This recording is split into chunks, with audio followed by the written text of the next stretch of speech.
बहुत समय पहले की बात है कि जंगल में शेर और शेरनी शिकार के लिए दूर तक गए। अपने बच्चों को उन्होंने वहां अकेला छोड़ दिया। जब वे देर तक नहीं लौटे तो बच्चे भूख से छटपटाने लगे। उसी समय एक बकरी आई। उसे उन बच्चों पे बड़ी दया आई और उन बच्चों को उसने दूध पिलाया और फिर बच्चे मस्ती करने लगे। तभी शेर और शेरनी आ गए। बकरी को देखकर लाल पीले होकर शेर हमला ही करने वाला था कि उससे पहले बच्चों ने कहा, इस बकरी ने हमें दूध पिलाया है, बड़ा उपकार किया है, नहीं तो हम मर जाते पिताजी। अब शेर बड़ा खुश हुआ और कृतज्ञता के भाव से बोला, हम तुम्हारा उपकार कभी नहीं भूलेंगे। जाओ, आजादी के साथ जंगल में घूमो फिरो, मौज करो। अब बकरी जंगल में निर्भयता के साथ रहने लगी, यहाँ तक कि शेर की पीठ पर बैठकर भी कभी कभी पेड़ों के पत्ते खाती थी। अब यह दृश्य एक दिन चील ने देखा तो हैरानी से बकरी से पूछा।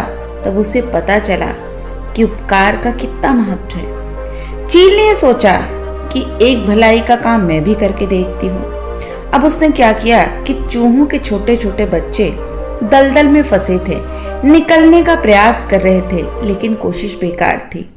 चील चाहती तो उन्हें खा जाती, लेकिन चील ने उनको पकड़ पकड़ कर सुरक्षित स्थान पर पहुंचा दिया। बच्चे सर्दी से भीग रहे थे। सर्दी और पानी की वजह से वो ठंड से कांप रहे थे। चील ने उन्हें अपने पंखों में छुपाया तो बच्चों को बेहद राहत मिली। काफी समय बाद चील उड़कर जाने लगी तो हैरान हो गई, क्योंकि चूहों के बच्चों ने उसके पंख कुतर डाले थे। अब चील ने यह घटना बकरी को सुनाई और कहा कि तुमने भी उपकार किया और मैंने भी किया, तुमने भी भलाई का काम किया और मैंने भी किया, लेकिन फल अलग अलग क्यों है? बकरी हंसी, गंभीरता से बोली, उपकार करना है तो उपकार मानने वालों पे करो, बहादुरों पे करो, ना कि कायरों पे। क्योंकि जो कायर होते हैं, जो खुद दूसरों को लूट कर खाना चाहते हैं, वो कभी तुम्हारे उपकार को नहीं मानेंगे।